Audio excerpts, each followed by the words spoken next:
shop, general assembly, body shop. You ever worry about yourself imploding? Like it's just too much? Absolutely. No one should put this many hours into work. This is not good. And people should not work this hard. They should not do this. It's very painful. Painful in what sense? It hurts my brain and my heart. It hurts. This is not recommended for anyone. I just did it because if I didn't do it, then Tesla, good chance Tesla would die. I don't think you'd necessarily want to be me. It's very hard to turn it off all the time. It doesn't stop. When I was young, I didn't really know what I was going to do when I got older. I think when I was, 5 or 6 or something, I thought I was insane. Because it was clear that other people did not, their mind wasn't exploding with ideas. It was just strange. It was like, and strange. Eventually I thought that the idea of inventing things would be really cool. The reason I thought that was because I read a quote from Arthur C. Clarke, which said that sufficiently advanced technology is indistinguishable from magic. And that's really true. If you go back, say 300 years, the things that we take for granted today would be, you'd be burned at the stake for. Being able to fly, that's crazy. Being able to see over long distances, being able to communicate. This is stuff that really would be considered magic in times past. If I can do some of those things, basically if I can advance technology, that's like magic, and that would be really cool. Were you a little naive when you thought I can easily build an electric car and a rocket? I didn't think it would be easy. Like I said, I thought they would probably fail. But creating a company is almost like having a child. So it's sort of like, how do you say your child should not have food? So once you have the company, you have to feed it and nurse it and take care of it, even if it ruins you. Yeah.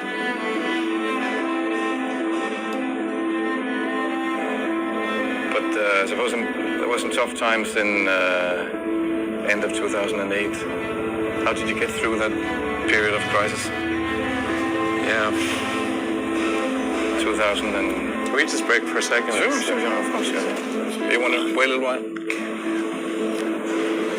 Yeah, sure hope it was worth it. Sure hope so.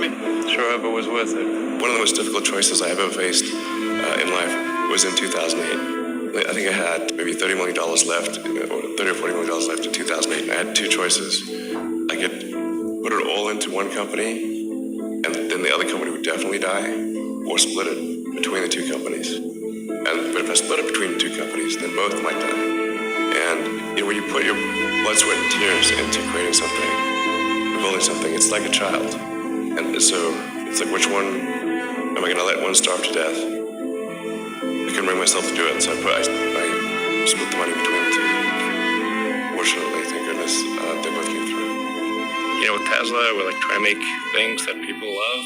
How many things can you buy that you really love, that really give you joy? So rare, so rare. I wish there were more things.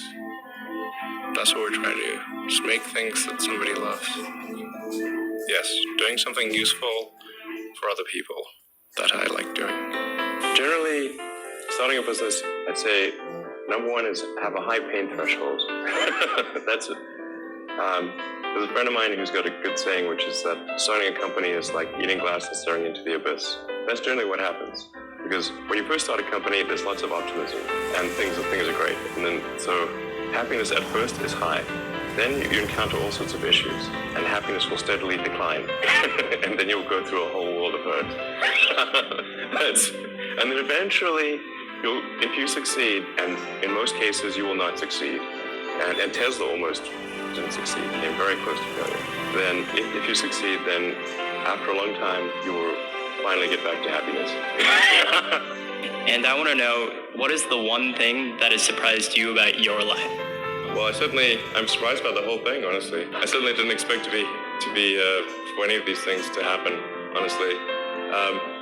In fact, the only reason I started a company back in '95, an internet company, was because I couldn't get it. There were only a few internet companies, and I couldn't get a job at any of them. So I tried to get a job at Netscape, and sent my resume in and tried hanging out in the lobby, but I was too shy to talk to anyone. And then I was like, okay, well, I guess I'll have to start a company because I can't get a job anywhere. Really liking what you do, whatever area that you get into. Given that, even if you're the best, there's always a chance of failure. So I think it's important that you really like whatever you're doing. If you don't like it, life is too short. If you like what you're doing, you think about it even when you're not working. It's something that your mind is drawn to. And if you don't like it, you just really can't make it work, I think. Well, you want to do, particularly if you're starting a company, you need to work super hard. So what does super hard mean? When my brother and I were starting our first company, I didn't have any money. In fact, I had negative money. I had huge student debts. In fact, I couldn't afford a place to stay and an office. So instead of getting an apartment, we just rented a small office and we slept on the couch. And we showered at the YMCA. And there was an ISP on the floor below us, just a little tiny ISP. And we drilled a hole through the floor and connected a null modem cable. That gave us our internet connectivity for like $100 a month. And we're so hot up, we had just one computer. So the website was up during the day, and I was coding at night. 7 days a week, all the time. And I briefly had a girlfriend in that period, and in order to be with me, she had to sleep in the office. So work hard, every waking hour. That's the thing I would say, particularly if you're starting a company. It's very important to actively seek out and listen very carefully to negative feedback. And this is something that people tend to avoid because it's painful. When friends get a product, I say, look, don't tell me what you like, tell me what you don't like. Otherwise, your friend is not going to tell you what he doesn't like. Right. This dude's going to say, oh, I love this and that, and then leave out this is the stuff I don't like list. And sometimes even your enemies give you good negative feedback.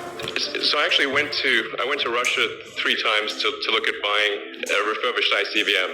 I can tell you it was very weird going there in late 2001, 2002, going to the Russian rocket forces and saying, I'd like to buy 2 of your biggest rockets. They thought I was crazy, but I did have money, so that was okay.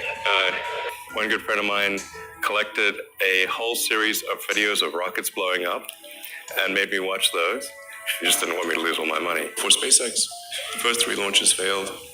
We're just barely able to scrape together enough parts and money to do the 4th launch. If that 4th launch had failed, we would have been dead. I tried very hard to get the right expertise in for SpaceX. I tried hard to find a great chief engineer for the rocket, but the good chief engineers wouldn't join. And the bad ones, well, there was no point in hiring them. So I ended up being chief engineer of the rocket. So if I could have found somebody better, then we would have maybe had less than 3 failures. When you had that 3rd failure in a row, did you think, I need to pack this in? Never. Why not? I don't ever give up. I mean, I'd have to be dead or completely incapacitated. You know, there are American heroes who don't like this idea. Neil Armstrong, Gene Cernan have both testified against commercial spaceflight in the way that you're developing it, and I wonder what you think of that. I was very sad to see that, because those guys are, those guys are heroes of mine, so it's really tough. I wish they would come and visit and see the hardware that we're doing here. And I think that would change their mind. They inspired you to do this, didn't they? Yes. And to see them casting stones in your direction. It's difficult. Did you expect them to cheer you on? Certainly hoping they would. When critics say you can't do this, your answer to them is, we've done it.